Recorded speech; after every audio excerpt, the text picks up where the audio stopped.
అందరికీ నమస్కారం. ఈరోజు కథ ప్రేమ ఎంత మధురం, ఎపిసోడ్ 178 పునర్జన్మ. ఇక స్టోరీలకు వెళ్తే, అడవిలో స్పృహ తప్పి పడిపోయిన స్నేహాను రక్షించి ఇంటికి తీసుకొని వస్తారు జయమ్మ రామయ్య దంపతులు. వాళ్ళ కొడుకు రంగా గాయాలతో ఉన్న స్నేహకు ట్రీట్మెంట్ చేస్తాడు. దాంతో స్పృహలోకి వచ్చిన స్నేహ అక్కడ ఉన్న జయమ్మను చూసి తాను అక్కడికి ఎలా వచ్చానని ప్రశ్నించింది. అప్పుడే ఇంట్లోకి వస్తున్న రామయ్య తన భార్యతో మాట్లాడుతున్న స్నేహాన్ని చూసి సంతోషపడుతూ, అమ్మాయికి మెలకువ వచ్చిందా అని అడిగాడు. అవునయ్యా, ఇప్పుడే లేచింది, తాను ఇక్కడికి ఎలా వచ్చానని అడుగుతుంది అని తన భర్తతో చెప్పింది జయమ్మ. అప్పుడు రామయ్య పక్కనే ఉన్న కుర్చీలో కూర్చుంటూ స్నేహాన్ని చూసి నవ్వి, దీనికి పెద్ద కథ ఏం లేదమ్మా, మేమిద్దరం రోజు అడవిలోకి వెళ్ళి మూలికలు తెచ్చుకుంటూ ఉంటాం. ఆ రోజు కూడా ఇద్దరం కలిసి మూలికలు తీసుకొని సాయంకాలం ఇంటికి వస్తూ ఉన్నాం. దారిలో నువ్వు సోయ లేకుండా పడిపోయి కనిపించావు. నిన్ను ఆ పరిస్థితుల్లో చూసి మా ఇంటికి తీసుకొచ్చాం. ఏదో మాకు తెలిసిన వైద్యంతో నిన్ను కాపాడగలిగాం. దేవుడి దయ వల్ల నువ్వు ఈరోజు కళ్ళు తెరిచావు అని చెప్పాడు. దాంతో వాళ్ళిద్దరూ తనను రక్షించారని తెలుసుకున్న స్నేహ వెంటనే వాళ్ళిద్దరికీ నమస్కరిస్తూ, నన్ను రక్షించినందుకు మీకు ఎలా కృతజ్ఞతలు చెప్పాలో నాకు తెలియడం లేదు. సమయానికి మీరు చూడకపోయి ఉంటే నేను అక్కడే చనిపోయి ఉండేదాన్ని అని అంది. ఆ మాటకు జయమ్మ వెంటనే స్నేహ చేతుల్ని కిందకు దించుతూ, అంత పెద్ద మాటలు ఎందుకమ్మా, మనం మనుషులం, ఒకరికి ఒకరు సహాయం చేసుకోకపోతే ఇంకా మనలో మానవత్వం ఎక్కడ ఉంటుంది? అయినా ఆ రోజు అక్కడ నువ్వు కాకుండా వేరే ఎవరున్నా కూడా మేము అదే పని చేస్తాం అని చెప్పింది. వాళ్ళు కల్మషం లేని గిరిజన తండా మనుషులని అర్థం చేసుకున్న స్నేహ నవ్వుతూ వాళ్ళ వైపు చూసి కృతజ్ఞతగా సరేనంటూ తలూపింది. అప్పుడు రామయ్య, ఇంతకీ నీ పేరేంటమ్మా, నువ్వు అంత ఎత్తు నుండి కిందకి ఎలా పడిపోయావు అని అడిగాడు. ఆమె అన్ని గాయాలతో కింద పడిందంటే ఖచ్చితంగా ఏదో పెద్ద ప్రమాదం జరుగుతుందని ఎదుర్కొని ఉంటుందని వాళ్ళు అనుకున్నారు. అందుకే ఏం జరిగిందో తెలుసుకోవడం కోసం ఆమెను ప్రశ్నించారు. వాళ్ళ ప్రశ్న విని స్నేహ నెమ్మదిగా, నా పేరు స్నేహ, నేను ఇక్కడికి కొంచెం దగ్గరలోనే ఉండేదాన్ని అని చెప్పింది. కానీ తనకు ప్రమాదం ఎలా జరిగిందనే విషయాన్ని మాత్రం ఆమె చెప్పకుండా మౌనంగా ఉండిపోయింది. ఇప్పుడు తానున్న పరిస్థితి ఏంటో ఆమెకే తెలియడం లేదు. కాబట్టి తన కథను వాళ్ళకి ఎలా చెప్పాలా లేక వద్దా అనేది ఆమెకు అర్థం కావడం లేదు. ఒకవేళ తన గురించి తెలుసుకోవడం ద్వారా ఆ ఇద్దరికి ఏదైనా ప్రమాదం జరుగుతుందేమోనని కూడా ఆమె భయపడింది. నిజానికి యాక్సిడెంట్ జరుగుతున్నప్పుడు అది యాక్సిడెంట్ కాదని, ఎవరో కావాలని తనని టార్గెట్ చేసి మరీ యాక్సిడెంట్ చేశారని ఆమెకు అర్థమైంది. అందుకే ఆమె ఆలోచనలో పడింది. జయమ్మ స్నేహ మనసులో ఉన్న అనుమానాన్ని పసిగట్టినట్లు అనిపించింది. దాంతో ఆమె స్నేహ చేతిపై చిన్నగా తట్టి, నువ్వేం ఇబ్బంది పడకమ్మా, మేము నీకేం జరిగిందో తెలుసుకోవాలని మాత్రమే అనుకున్నాము అని అంది. అప్పుడు స్నేహ మెల్లగా తలదించుకొని, అది చాలా పెద్ద కథ ఆంటీ అని అంది. అప్పుడు రామయ్య, నీకేదైనా ఇబ్బందులు ఉంటే, మేము చేయగలిగిన సాయం ఏదైనా ఉంటే చేద్దామని మా ఆలోచన, అందుకే అడుగుతున్నాం తల్లి అని చెప్పాడు. నిజానికి వాళ్ళిద్దరూ తన బాధలను తీర్చలేరని స్నేహకు తెలుసు. పైగా తన కథ చెప్పడం వల్ల అక్కడ ఎవరికీ ఏమీ ఉపయోగం లేదని అనుకున్న స్నేహ నెమ్మదిగా, మీరు నిజంగా దాన్ని తెలుసుకోవడం అవసరం అనిపిస్తే నేనే మీతో చెప్తాను పెద్దమ్మా అని అంది. అప్పుడు జయమ్మ నవ్వుతూ, సరేనమ్మా, నీకు ఎప్పుడు చెప్పాలనిపిస్తే అప్పుడే చెప్పు, ఇందులో బలవంతం ఏమీ లేదు, నువ్వు చెప్పకపోయినా మేము ఏమీ అనుకోం అని అంది. నన్ను రక్షించినందుకు మీకు కృతజ్ఞతలు చెప్పడం తప్ప నేనేం చెప్పుకోలేని స్థితిలో ఉన్నాను. మీరు నా ప్రాణాలను రక్షించారు, మీకు నేను చాలా రుణపడిపోయాను అని వాళ్ళిద్దరి వైపు చూస్తూ కన్నీళ్లతో చెప్పింది స్నేహ. అప్పుడు రామయ్య, ఇందులో పెద్ద సహాయం ఏం లేదమ్మా, అయినా నీకు చెప్పాలని లేకపోతే నువ్వేం చెప్పద్దు. ముందు నువ్వు విశ్రాంతి తీసుకోవాలి, ఇంకా బాగా కోలుకోవాలి, అప్పటిదాకా వేరే ఏ విషయాల గురించి ఆలోచించకమ్మా అని చెప్పాడు. వాళ్ళిద్దరూ తనపై చూపిస్తున్న అభిమానానికి స్నేహ సంతోషపడింది. వెంటనే జయమ్మ కూడా అక్కడి నుంచి లేచి వెళ్ళి ఆమెకు వేడివేడిగా కషాయం చేసి తీసుకొచ్చి ఇచ్చి, ఇది తాగితే నీ ఒంట్లో కొంచెం శక్తి వస్తుంది. ఈ కషాయం చేదుగానే ఉంటుంది, కానీ ఒంటికి మంచి చేస్తుంది, తాగు తల్లి అని చెప్పి కషాయం ఇచ్చింది. సరే అంటూ తల ఊపి ఆమె ఇచ్చిన కషాయాన్ని చేతిలోకి తీసుకుంది. ఆ తర్వాత కూడా జయమ్మ రామయ్య ఇద్దరూ ఆమెను కంటికి రెప్పలా చూసుకుంటూ సమయానికి మందులు వేస్తుండటం వల్ల స్నేహ త్వరగానే కోలుకుంది. ఆమె శరీరం నెమ్మదిగా మామూలు స్థితికి వస్తున్నట్లు అనిపించింది. ఆ రోజు ఉదయాన్నే నిద్రలేచిన స్నేహకు శరీరం కాస్త తేలిగ్గా అనిపించడంతో ఆ రోజు చిన్నగా నడవాలని అనుకుంది. దాంతో మంచంపై నుండి కిందకు దిగబోతూ, నేను ఈరోజు కొంచెం నడుస్తాను అని అంది. అది చూసి వెంటనే జయమ్మ హడావిడిగా ఆమె దగ్గరికి వెళ్ళి, వద్దు తల్లి, నువ్వు ఇంకా పూర్తిగా కోలుకోలేదు, ఇంకా కొన్ని రోజులు మంచంలోనే రెస్ట్ తీసుకోవాలి అని చెప్పి ఆమెను లేవనివ్వకుండా మళ్ళీ మంచంలోనే కూర్చోబెట్టింది. అప్పుడు స్నేహ ఆమెతో, కానీ ఆంటీ, నేను చాలా రోజులుగా ఇలా మంచంలోనే ఉన్నాను, చిన్నగా నడకపోతే మళ్ళీ నా శరీరం మామూలు స్థితికి రావడానికి కష్టమవుతుంది అని చెప్పింది. అప్పుడు జయమ్మ నవ్వి, ఎందుకమ్మా నడవడానికి ఎంత కంగారు పడుతున్నావు? సరే, మా ఇంటాయన వెనుక పెరట్లో ఉన్నాడు, నేను వెళ్ళి ఆయన్ని అడిగి వస్తాను, ఈలోగా నువ్వు కిందకు దిగమాకు అని చెప్పి రామయ్య దగ్గరికి వెళ్ళింది. స్నేహ ఆమె మాటను కాదనలేక బెడ్పై కూర్చొని ఉంది. వాళ్ళు ఆమెను చాలా ప్రేమగా చూసుకుంటున్నారు, అందుకే వాళ్ళ మాటకు ఎదురు చెప్పలేకపోయింది. వెళ్ళిన 5 నిమిషాల్లోనే తిరిగి వచ్చిన జయమ్మ, నువ్వు ఒకేసారి ఒక్కదానివి నడవద్దని ఇంటాయన చెప్పాడు, నేను నీకు సహాయం చేస్తాను అని చెప్పి వెళ్ళి స్నేహ చేతిని తన భుజంపై వేసుకుంది జయమ్మ.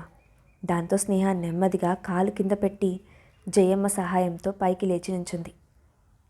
నెమ్మదిగా తల్లి, తొందర ఏం లేదు, నిదానంగా నడువు అని జాగ్రత్తలు చెప్తోంది జయమ్మ. కానీ స్నేహకు తానే స్వయంగా నడవాలని ఆతృతగా ఉంది. అయినా జయమ్మ ఒప్పుకోకపోవడంతో మెల్లగా అడుగులు వేసింది. తన ఇంటి ముందు ఒక 2 రౌండ్లు తిప్పి, ఇవాళకి చాలమ్మా, మళ్ళీ రేపు కొంచెం నడవచ్చు అంటూ స్నేహాన్ని తీసుకొచ్చి మళ్ళీ బెడ్పై కూర్చోబెట్టింది. స్నేహ ఇంకేం ఎదురు మాట్లాడకుండా ఆమె చెప్పినట్లే చేసింది. కాసేపటి తర్వాత స్నేహకు భోజనం పెట్టి రామయ్య జయమ్మ ఇద్దరూ అడవిలో మూలికల కోసం వెళ్ళారు. స్నేహ ఒక్కటే ఇంటిలో మిగిలిపోయింది. ఎప్పటిలాగే ఆమె మంచంపై పడుకొని ఆ ఇంటి పైకప్పు వైపు చూస్తూ ఆలోచించడం మొదలుపెట్టింది. ఆమెకు యాక్సిడెంట్ జరిగి పొదల్లో నుండి కింద పడిపోతున్నప్పుడు ఆమె మొబైల్ కూడా ఎక్కడో పడిపోయింది. కాబట్టి ఇప్పుడు తనకి ఎవరితో కాంటాక్ట్ చేయడానికి అవకాశం కూడా లేదని అనుకుంది. అలాగే ఆ రోజు తప్పిపోయిన యువన్ ఇప్పుడు ఎక్కడున్నాడో ఎలా ఉన్నాడో అని అనుకుంది. యువన్ను తలుచుకోగానే ఆమె హృదయం బరువెక్కింది. త్వరగా ఆ ఇంటి నుండి వెళ్ళి ముందు యువన్ను వెతకాలని నిర్ణయించుకుంది. కానీ జయమ్మ రామయ్య ఆమెను అక్కడి నుండి అప్పుడే పంపిస్తారని ఆమెకు నమ్మకం లేదు. అయినా సరే ఒకసారి వాళ్ళతో మాట్లాడాలని డిసైడ్ అయింది. ఆ రోజు సాయంత్రం అవుతూ ఉండగా అడవి నుండి ఇంటికి తిరిగి వచ్చారు జయమ్మ రామయ్య. మంచంలో ఉన్న స్నేహాన్ని చూసి జయమ్మ నవ్వుతూ, ఈరోజు అడవిలో నల్ల నేరేడు పండ్లు దొరికాయి, చాలా బాగుంటాయి, నీకోసమే వీటిని తెచ్చాను అంటూ నేరేడు పళ్ళను కడిగి స్నేహ చేతికిచ్చింది. అప్పుడు స్నేహ ఆ బౌల్ని తీసుకొని పక్కన పెడుతూ, ఆంటీ, నేను మీతో ఒక విషయం చెప్పాలి అని అంది. ఆ మాట వినగానే జయమ్మ కంగారుగా స్నేహ పక్కనే కూర్చొని ఆమె నుదుటిపై చేయి పెట్టి, ఏమైందమ్మా, ఒంట్లో బాలేదా, ఏదైనా ఉంటే మొహమాట పడకుండా చెప్పు అని కంగారుగా అడిగింది. అప్పుడు స్నేహ, అదేం లేదాంటీ, నేను మీతో ఒక విషయం చెప్పాలనుకుంటున్నాను అని అంది. ఏం చెప్పాలనుకుంటున్నావో మొహమాటం లేకుండా చెప్పమ్మా అంది జయమ్మ. ఆంటీ, ఇక్కడి నుంచి నేను త్వరగా బయలుదేరాలనుకుంటున్నాను అని అంది స్నేహ. ఆ మాట వినగానే జయమ్మ తల అడ్డంగా ఊపుతూ, అది కుదరదమ్మా, నువ్వు ఇంకా సరిగ్గా కోలుకోనే లేదు, పైగా గర్భవతిగా ఉన్నావు, అప్పుడే నిన్ను పంపించడం మంచిది కాదు అని గట్టిగా చెప్పింది. అది కాదాంటీ, ఒకసారి నేను చెప్పేది అని స్నేహ ఏదో మాట్లాడబోతూ ఉండగానే జయమ్మ వెనక్కి తిరిగి, ఇదిగో ఇంటాయన ఒకసారి ఇలారా, ఈ అమ్మాయి ఇక్కడి నుంచి వెళ్ళిపోవాలని గోల పెడుతోంది అంటూ స్నేహ వైపు ప్రేమతో నిండా కోపంతో చూసింది. ఆ మాట వినగానే బయట ఉన్న రామయ్య హడావిడిగా వచ్చి స్నేహ వైపు చూసి, ఏంటి వెళ్ళిపోతావా అని అడిగాడు. అది కాదంకుల్, ఒకసారి నేను చెప్పేది అని స్నేహ మాట్లాడుతూ ఉండగానే రామయ్య ఆమెను అడ్డుకుంటూ, లేదమ్మా, నువ్వేం చెప్పినా సరే ఇంకా కొన్ని రోజుల పాటు నువ్వు విశ్రాంతి తీసుకోవాలి. ఇప్పుడు నువ్వు ఒట్టి మనిషివి కూడా కాదు, గర్భవతివి. నీ కడుపులో ఒక బిడ్డ ఉంది. నువ్వు ఆ బిడ్డ కోసమైనా ఆలోచించాలి తల్లి అని అనునయంగా చెప్పాడు. స్నేహకు వాళ్ళిద్దరి అభిమానం చూసి ఏం చేయాలో తెలియక నిస్సహాయంగా నవ్వింది. అసలు తాను చెప్పేది వినిపించుకోకుండా వాళ్ళు తనపై చూపిస్తున్న ప్రేమ ఆమెను ఇరకాటంలో పడేసింది. దాంతో ఆమె మౌనంగా ఉండిపోయింది. అప్పుడు రామయ్య హఠాత్తుగా, వచ్చావా, సరిగ్గా సమయానికి వచ్చావు. ఒకసారి ఈ అమ్మాయిని చూడు, ఇక్కడి నుంచి వెళ్ళిపోతానని గొడవ చేస్తోంది అని కంప్లైంట్ చేసినట్లుగా చెప్పాడు. రామయ్య ఎవరితో మాట్లాడుతున్నాడో అర్థం కాక తల పైకెత్తి చూసింది స్నేహ. అప్పుడు లోపలికి వచ్చాడు జయమ్మ రామయ్యల కొడుకు రంగా. తండాలో ఒక చిన్న హాస్పిటల్ పెట్టి నడుపుతూ ఉండడం వల్ల అతను అప్పుడప్పుడు మాత్రమే ఇంటికి వస్తూ ఉంటాడు. అలాగే స్నేహ స్పృహలోకి వచ్చిన తర్వాత ఆమెకు ఎలాంటి ప్రాబ్లం లేదని అర్థం చేసుకొని ఇప్పటి వరకు కేవలం మెడిసిన్ మాత్రమే పంపిస్తూ ఉన్నాడు. ఈరోజు ఆమెను ఒకసారి టెస్ట్ చేయడానికి వచ్చాడు. అతన్ని చూసి స్నేహ కొంచెం ఆశ్చర్యపోయింది. అప్పుడు జయమ్మ ముందుకు వచ్చి, నువ్వు ఇప్పటి వరకు మా అబ్బాయిని చూడలేదు కదమ్మా, వీడే మా కొడుకు రంగా. తండాలో హాస్పిటల్ నడుపుతున్నాడు. ఆయుర్వేద వైద్యం చేస్తాడు.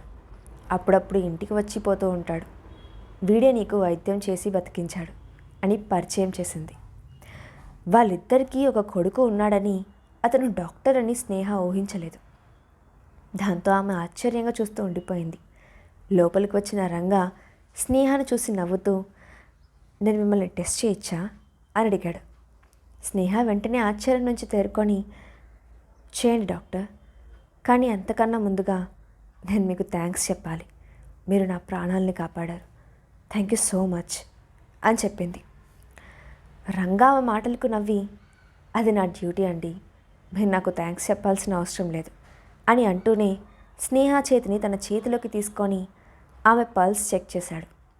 వెంటనే అతని ముఖం మారిపోయింది. నుదురు అనుమానంగా ముడుచుకుంది. అది చూసిన స్నేహ కంగారుగా, ఏమైంది, ఏదైనా ప్రాబ్లమా అని అంది. ఆ మాట వినగానే జయమ్మ కూడా కంగారుగా ముందుకు వచ్చి, ఏమైందిరా రంగా, అమ్మాయికి ఏమి ఇబ్బంది లేదు కదా, త్వరగా చెప్పు అని ఆందోళనగా అంది. వెంటనే రామయ్య కూడా, అందరూ అడుగుతుంటే బెల్లం కొట్టిన రాయిలా నుంచుంటావేంటి, త్వరగా చెప్పురా ఏమైంది అని హడావిడిగా అడిగాడు. స్నేహకు వాళ్ళు చూపిస్తున్న హడావుడికి ఒకవైపు చిన్నగా నవ్వొచ్చింది. కానీ మరోవైపు రంగా ఏం మాట్లాడకపోవడంతో కొంచెం అనుమానంగా అతని వైపు చూస్తూ ఉంది. చెప్పండి డాక్టర్, ఏదైనా ప్రాబ్లమా స్నేహ మళ్ళీ అడిగింది. తన కడుపులోని బిడ్డకు ఏదైనా సమస్య ఉందేమోనని టెన్షన్ పడుతోంది స్నేహ. అప్పుడు రంగా మెల్లగా నోరు తెరిచి, కడుపులో బిడ్డ పరిస్థితి ఏమంత బాగోలేదు అని అన్నాడు. ఆ మాట వినగానే స్నేహ తన కడుపుపై చేయి పెట్టుకొని భయంగా అతని వైపు చూసి, అసలు బిడ్డకు ఏమైందో క్లియర్గా చెప్పగలరా అని అడిగింది. ఆమె గొంతు టెన్షన్తో వణుకుతోంది. వెంటనే జయమ్మ కూడా, ఏందిరా నువ్వు అందరినీ ఇట్టా భయపడుతున్నావు, త్వరగా చెప్పు ఏమైంది అని అడిగింది. అప్పుడు రంగా, ఆమె గర్భసంచి కొంచెం వీక్గా ఉంది అని చెప్పాడు. ఆ మాట వినగానే స్నేహ కంగారుగా ఒకసారి తన పొట్ట వైపు చూసుకొని వెంటనే రంగా వైపు తిరిగి, అయితే ఇప్పుడు నేనేం చేయాలి, ట్రీట్మెంట్ తీసుకోవాలా, హాస్పిటల్లో జాయిన్ అవ్వాలా అని హడావిడిగా అడిగింది. రంగా చిన్నగా నవ్వి, నిజానికి అంత టెన్షన్ పడాల్సిన పనేమీ లేదు. మీరు ఇప్పుడు తీసుకుంటున్న మెడిసిన్ కొన్ని రోజులు కంటిన్యూ చేస్తే సరిపోతుంది. అలాగే కొన్ని రోజులు బెడ్ రెస్ట్ తీసుకోవాల్సిందే. కొంతకాలం పాటు కడుపులోని పిండం స్థిరంగా ఉంటే ఇక ఇబ్బంది ఏమీ లేదు, ఉండదు కూడా అని కూల్గా చెప్పాడు. ఆ మాట వినగానే అందరూ ఒక్కసారిగా ఊపిరి పీల్చుకున్నారు. రామయ్య తన కొడుకు వైపు కొంచెం కోపంగా చూసి, ఈ మాట చెప్పడానికి అందరినీ ఇంత భయపెట్టావా అని ప్రేమగా కోపడ్డాడు. వెంటనే జయమ్మ కూడా నవ్వుతూ, అదేం పెద్ద విషయం కాదులేమ్మా, నువ్వేం భయపడమాకు. ఇంకొన్ని రోజులు ఇక్కడే విశ్రాంతి తీసుకో. నీకోసం కాదు, నీ కడుపులో ఉన్న బిడ్డ కోసం అని అంది. దాంతో స్నేహ కూడా, సరే నేను ఇప్పుడే వెళ్ళను, ఇంకొన్ని రోజులు ఉంటాను అని చెప్పింది. ఏది ఏమైనా తన కడుపులో ఉన్న అక్షయ్ బిడ్డ కూడా యువన్తో పాటు ఆమెకు సమానం. అందుకే కడుపులో బిడ్డపై ఆమె రిస్క్ తీసుకోవాలని అనుకోలేదు. అదే సమయంలో తన ఎదురుగా ఉన్న ఆ ముగ్గురు తనపై చూపిస్తున్న అభిమానాన్ని చూసి ఆమె కదిలిపోయింది. జీవితంలోని అతి ముఖ్యమైన సమయంలో వాళ్ళు ఆమె ప్రాణాలను కాపాడారు. దాంతో ఆమె వాళ్ళందరినీ చూసి మనస్ఫూర్తిగా కృతజ్ఞతలు చెప్తూ, నేను మీకు ఎన్నిసార్లు థ్యాంక్స్ చెప్పినా తక్కువే అవుతుంది. మీరు ఇక నుండి నా బంధువులు, కానీ మీ రుణం మాత్రం నేను ఎప్పటికీ తీర్చుకోలేను అని అంది. అప్పుడు జయమ్మ ఆమె తల నిమురుతూ, అమ్మ స్నేహ, రుణమని పెద్ద మాటలు మాట్లాడకు. మేం నిన్ను కలవడం విధిరాత. ఆ శివయ్య లీల లేకుండా ఏది జరగదు అని ఓదార్పుగా మాటలు చెప్పింది. స్నేహ నీళ్లు నిండిన కళ్ళతో ఆమెను ప్రేమగా హత్తుకొని కన్నీళ్లు పెట్టుకుంది. అది చూసిన రామయ్య, అయ్యయ్యో ఏడవకమ్మా, నువ్వు ఏడుస్తుంటే మాకు కూడా బాధగా ఉంది అని అన్నాడు. ఆ మాట విని స్నేహ వెంటనే కళ్ళు తుడుచుకొని వాళ్ళ వైపు చూసి చిన్నగా నవ్వింది. కానీ జీవితంలో వాళ్ళని ఎప్పుడూ మర్చిపోకూడదని, వాళ్ళకు తప్పకుండా ఏదో ఒక విధంగా సహాయం చేయాలని మనసులోనే నిర్ణయించుకుంది.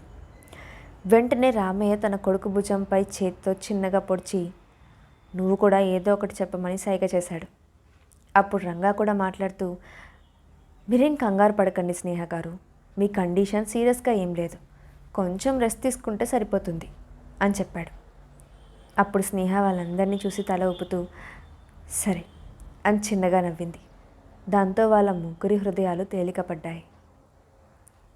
స్నేహ కోలుకొని యువన్ను కలుసుకోగలుగుతుందా?